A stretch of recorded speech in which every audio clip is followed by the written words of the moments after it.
I thank the representative of the United Arab Emirates for her statement. I now give the floor to the representative of the Russian Federation. Mr. President, in the last few days, the Security Council, and together with it, the entire world, has been witness to the latest, and I'm not afraid to use this word, shameful, cynical, and irresponsible conduct by the United States, which is trying to avoid responsibility for the further use of the veto, resorting to all sorts of means of sabotaging the Security Council's adoption of a decision on Gaza. The world media and public this entire time have been wondering, why is the vote constantly being delayed on the UAE proposed draft, which was already put in blue? The answer is very simple. The United States, under various pretexts, has been dragging out the negotiating process, deviating from the normal, transparent negotiating work. Instead of this, they have resorted to their favored tactic of gross pressure, blackmail, and twisting arms so that at the last minute they'll be able to present the members of the Council with an ultimatum. Either the Council adopts a text that is convenient for Washington, or the United States will once again block the adoption of any product. The draft that is now being put to a vote was initially, in our view, entirely toothless. But respecting the initiative of our Arab colleagues and their needs, we were ready to support it under pressure from the USA that essentially intercepted the authorship and usurped work on the text behind the scenes at various levels, twisting the hands of those in the region. With each new drafting, the text lost more and more important provisions. Ultimately, the wording that is being put to a vote today has been extremely neutered, including its OP4 on the mechanism that would be supposed to facilitate the delivery of humanitarian assistance to Gaza and ensure its monitoring. But worse than all of that, through the efforts of the American delegation, the draft resolution has included an extremely dangerous element for the future of Gaza. Instead of the wording on an immediate cessation of violence in OP2, an ambiguous phrase has appeared calling for the parties to create conditions for a cessation of hostilities. Colleagues, destruction or displacement or the exile of the population of Gaza in a cynical reading, and that is precisely how it is going to be read in Israel, would also create the conditions for a cessation of hostilities. By signing off on this, the Council would essentially be giving the Israeli armed forces complete freedom of movement for further clearing of the Gaza Strip, and anyone who votes in favor of the text as it is currently worded would bear responsibility for that, essentially becoming complicit in the destruction of Gaza. Moreover, the text of the draft has lost a reference to condemnations of all indiscriminate attacks on civilians. What signal does this send to the international community? That the Security Council is giving Israel a green light for war crimes? I would like to put a question to members of the Security Council. Why are we together in this room? To rubber stamp a decision that is convenient for Washington, or to shoulder our mandate for the maintenance of international peace and security? We still believe that we're here for the second, for the latter, in order to give the Council a chance to save face and to preserve its battered reputation over the last few days. We propose reverting to the wording from the initial draft in blue on cessation of violence. The Russian Federation proposed the following oral amendment to OP2. Instead of the wording, and in this regard calls for urgent steps to immediately allow safe, unhindered and expanded humanitarian access and to create the conditions for a sustainable cessation of hostilities. Add the wording. And in this regard, calls for an urgent suspension of hostilities to allow safe and unhindered humanitarian access and for urgent steps towards a sustainable cessation of hostilities. That wording was in the text of the draft resolution put in blue by the authors, and that was awaiting a vote. Of course, it is not ideal. You all know very well that Russia from the very beginning has consistently defended the need for an immediate ceasefire. What's more, the parties recently called for that the General Assembly recently called upon the parties to do that in their resolution. However, we are proposing a wording which at the moment is the lowest common denominator for practically all members of the Council. A vote on this amendment can be a moment of truth to show who of the members of the Security Council wants to end violence in Gaza and save the lives of civilians, and who is guided by conjunctural considerations. Colleagues, the way that the text of OP2 is worded currently is the main thing that the USA needs from this resolution. Under a cunning phrase containing the words creating the conditions for a cessation of hostilities, Israel would be given free hand to further non-time limited, entirely unrestrained, indiscriminate bombings of civilian infrastructure and the civilian population of Gaza. We call on delegations to vote in support of what we just proposed and what was initially proposed by the UAE delegation, the language in OP2 on an ending violence. Thank you.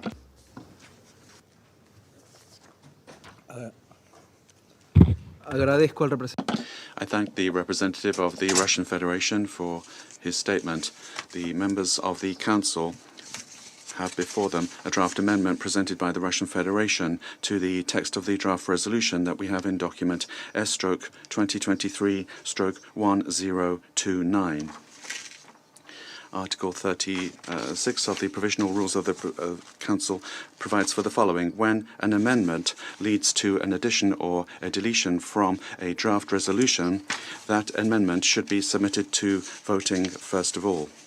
And therefore, I have the intention to submit the draft amendment to the vote at the beginning. Who is in favour of the draft amendment, please raise your hand.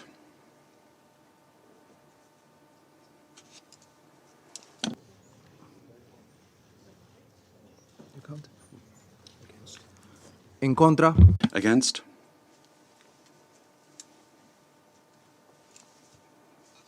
Abstentions?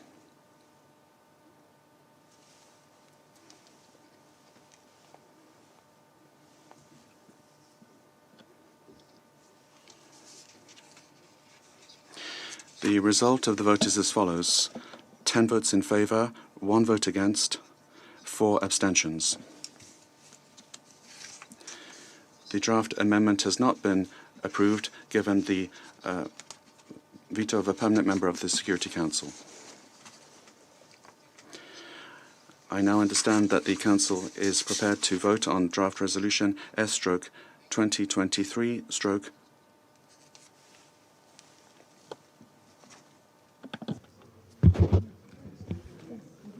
Previo a esto, Prior to that, we will give the floor to the United States. Thank you very much. I'm not going to respond to Russia's rant, a country that has also created conditions that they are complaining about now in their unprovoked war in Ukraine.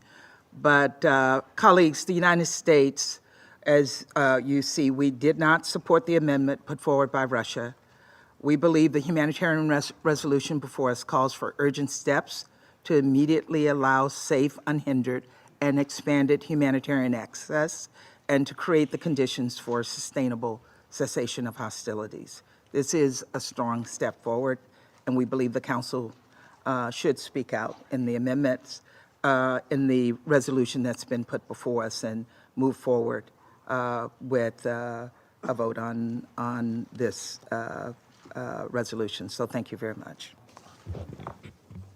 agradezco a la... I thank the representative of the United States for her statement. So now we will proceed to the voting. I understand that the Council is ready to vote on the draft resolution contained in document S/2023/1029. I will now submit the draft resolution to the vote. Those in favour of the draft resolution contained in document S/2023/1029, please raise their hand.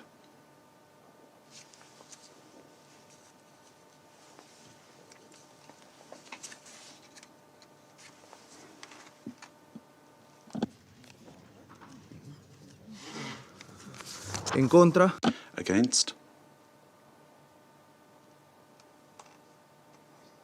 Abstentions?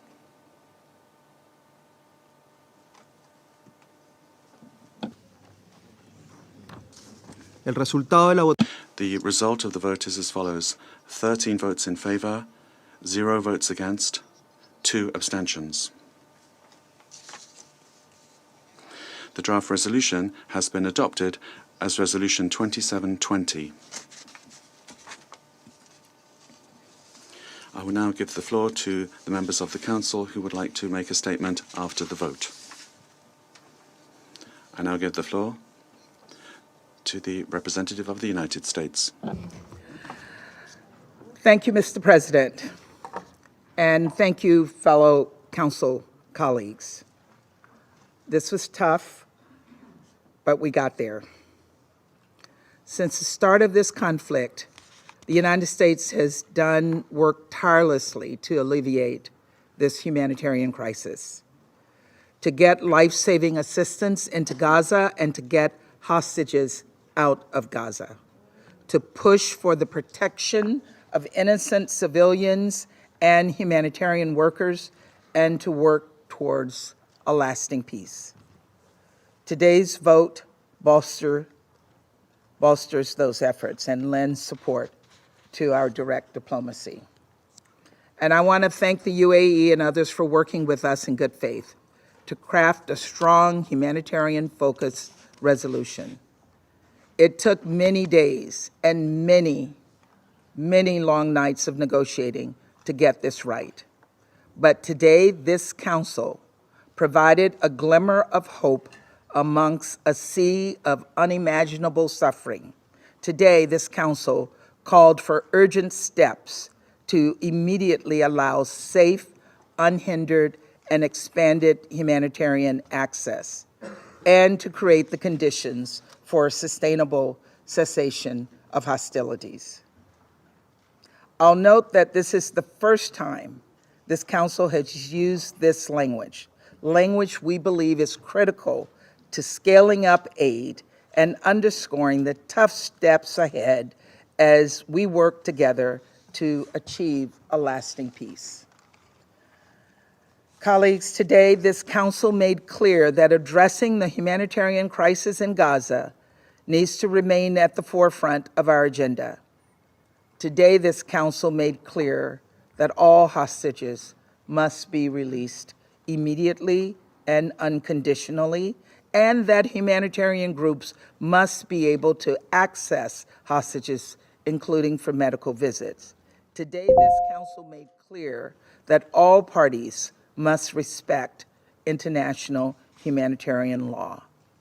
Today, this Council made clear that civilian and humanitarian facilities, including hospitals, medical facilities, schools, places of worship, and UN facilities, as well as humanitarian personnel and medical personnel, must be protected.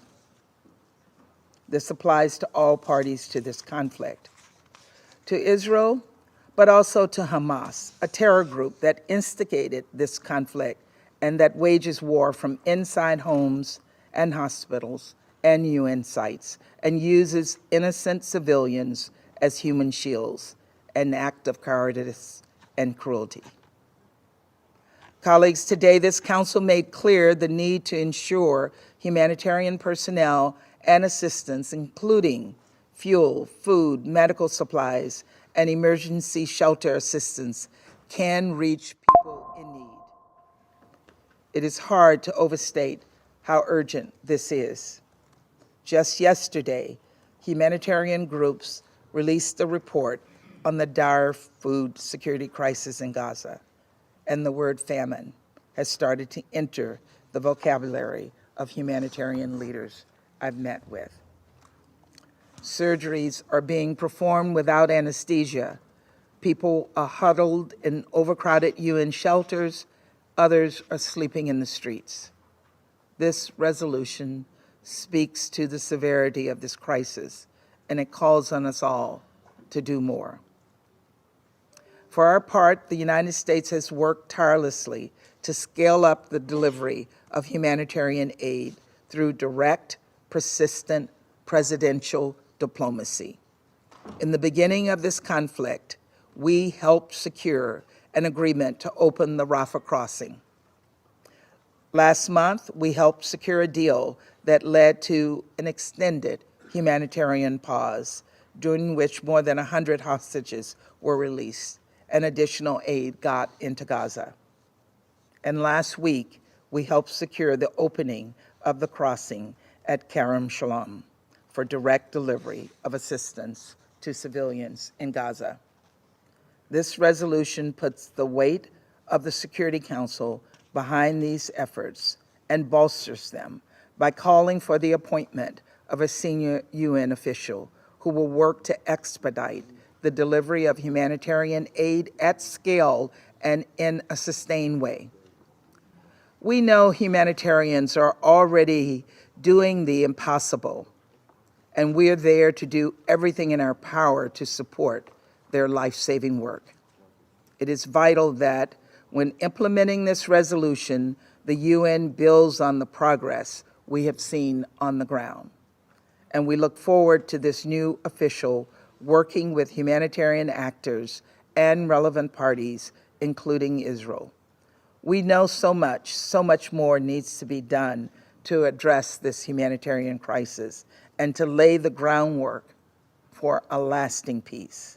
And let's be clear, Hamas has no interest in a lasting peace. Hamas is determined to repeat the horrors of October 7th over and over and over again. And that is why the United States supports Israel's right to protect its people from acts of terror. And I'll note that the resolution does not support any steps that would leave Hamas in power, which in turn would undermine the prospects for a two-state solution, where Gaza and the West Bank are reunited under a single governance structure, under a revamped and revitalized Palestinian Authority. We must, colleagues, we must work towards a future where Israelis and Palestinians live side by side in peace. This is the only way forward. Ultimately, while we are encouraged that the Council spoke out on this humanitarian crisis, we're deeply disappointed, appalled actually, that once again, the Council was not able to condemn Hamas's horrific terrorist attack on October 7th.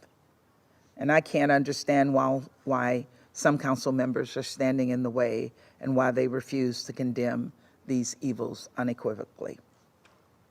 Why is it so hard to condemn Hamas for slaughtering young people at a concert, for burning families alive, for the reports of widespread sexual violence? Why? I will never understand why some Council members have remained silent in the face of such evil. But colleagues, we also believe this Council must continue to put its support behind the resumption of humanitarian pauses. Israel has made clear that it's committed to reaching another agreement. This is now entirely up to Hamas. Hamas must agree to additional pauses.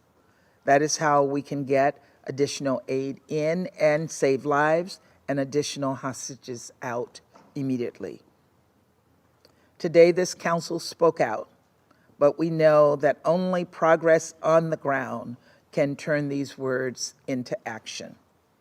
So the United States will continue to work with the UN, with humanitarian groups, and countries in the region to get more humanitarian aid into Gaza, to secure the release of hostages, and to work towards a lasting peace. There is no time to waste. We must find a path forward to end the misery we're seeing. It's unbearable to see a Palestinian child shivering in fear after their home was destroyed. It's unbearable to see the families of hostages experience such pain and grief as they frantically await and pray for their loved ones to return. My heart is filled with pain, and I know the same is true for so many people around the world. So we must work together to alleviate this tremendous suffering once and for all. Thank you. Agradezco. I thank the representative of the United States for her statement. Agradezco la I thank the representative of Malta for her statement. I now give the floor to the representative of China. Mr. President, this repeatedly postponed Council vote today has received extensive attention by all. Over the past few days, in order to maximize consensus, the UAE delegation made tireless efforts and resubmitted the draft resolution late last night. We welcome the adoption of this draft resolution that was put to vote just now. For reasons known to all, this draft resolution has made quite a number of adjustments in some important aspects, and these adjustments are not consistent with the efforts we made and do not meet our expectations. At the same time, given the urgency of the situation on the ground and given the humanitarian catastrophe in Gaza that is getting more dire by the day, the Council's present action offers at least a glimmer of hope for more and faster delivery of humanitarian supplies to Gaza. Of course, whether this glimmer of hope can be truly felt by the people of Gaza in the midst of this disaster also depends on whether the resolution can be effectively implemented and whether the relevant provisions of the resolution can be carried out without compromise. We expect urgent actions to be taken pursuant to this Council resolution to expand humanitarian assistance to Gaza, including by making full use of the Kerem Shalom crossing and the opening of additional crossings to ensure the safe and unimpeded entry of sufficient humanitarian supplies into Gaza. We hope that the monitoring mechanism newly provided for in the resolution will be put in place as soon as possible. We look forward to SG's timely reporting to the Council on the implementation of this resolution. The Council should stand ready to take further actions at any time to resolve the problems and difficulties encountered in the implementation of the resolution. The resolution reaffirms that all parties to the conflict should comply with the obligations under international law, including international humanitarian law. We urge Israel to immediately reverse its course, cease its indiscriminate military attacks, and stop its collective punishment of the population of Gaza. As the occupying power, Israel has an obligation to safeguard the humanitarian needs for the population of Gaza and to guarantee the safety of humanitarian workers in Gaza. Mr. President, it should be observed that the realization of a ceasefire remains the overriding prerequisite. Only a ceasefire can prevent greater casualties of civilians, including hostages. Only a ceasefire can prevent the regional conflict from spiraling out of control, and only a ceasefire can prevent the prospects for a political settlement from being completely destroyed. This is the reason why we voted in favor of Russia's amendment. We also regret that this amendment was vetoed. Going forward, China would like to work with all Council members to promote further responsible and meaningful action by the Council in a timely manner and to continue to make unremitting efforts to bring an end to the fighting in Gaza, to effectively implement the two-state solution, and to realize peace and stability in the Middle East at an early date. I thank you, Mr. President. I thank the representative of China for their statement. Representative of the Russian Federation. Mr. President, distinguished colleagues, earlier when I introduced our amendment, I said that the vote on it would be a moment of truth. And that's what happened. The United States once again exposed their true face in front of the entire world, blocking an even extremely weak call on the part of the Council for a cessation of hostilities in Gaza. Instead of that, Washington is playing an extremely underhanded game of forcing into the text an essential license for Israel to kill Palestinian civilians in Gaza under the pretext, and I quote, of creating conditions for a cessation of hostilities. Today at the briefing, the coordinator on strategic communications of the National Security Council of the White House, John Kirby, said that the Israeli authorities understand the need to lower the intensity of the fighting in the Gaza Strip. It's up to them to take the decision about the timeline of when that would take place.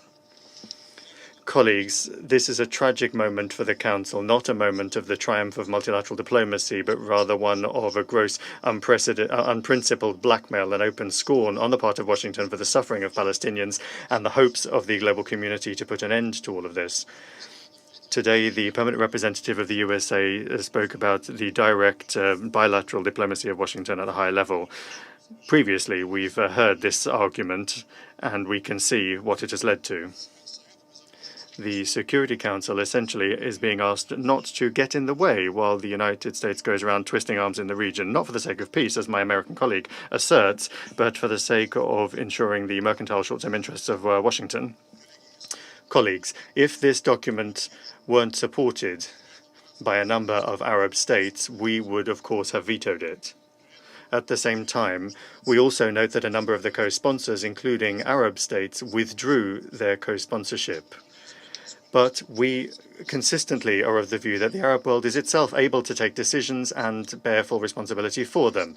This is the only reason why we did not block this document. But I want to once again underscore, we categorically do not agree with the content of the current OP2, and we are of the view that responsibility for all possible consequences lies with those states that gave their consent to its wording that was forced through by the United States. We will not put our names to this. Distinguished colleagues, regardless of the outcomes of today's vote, a clear demand by the Security Council for a full-fledged ceasefire remains the imperative. Without that, as the experience of Security Council Resolution 2712 has already shown, implementing the Security Council's resolutions in Gaza is simply impossible. On the 8th of December, during his statement in the Council, the UN Secretary-General, Antonio Guterres, unambiguously stated this, and the same conclusion emerges from his letter to the Council with options for monitoring Resolution 2712. We are of the view that whatever the resistance may be and however much they might protect their main ally in the United States, in the region by the United States, the Council will get back to this issue and precisely and unambiguously demand a cessation of hostilities. Thank you. Agradezco al representante. I thank the representative of the Russian Federation for his statement.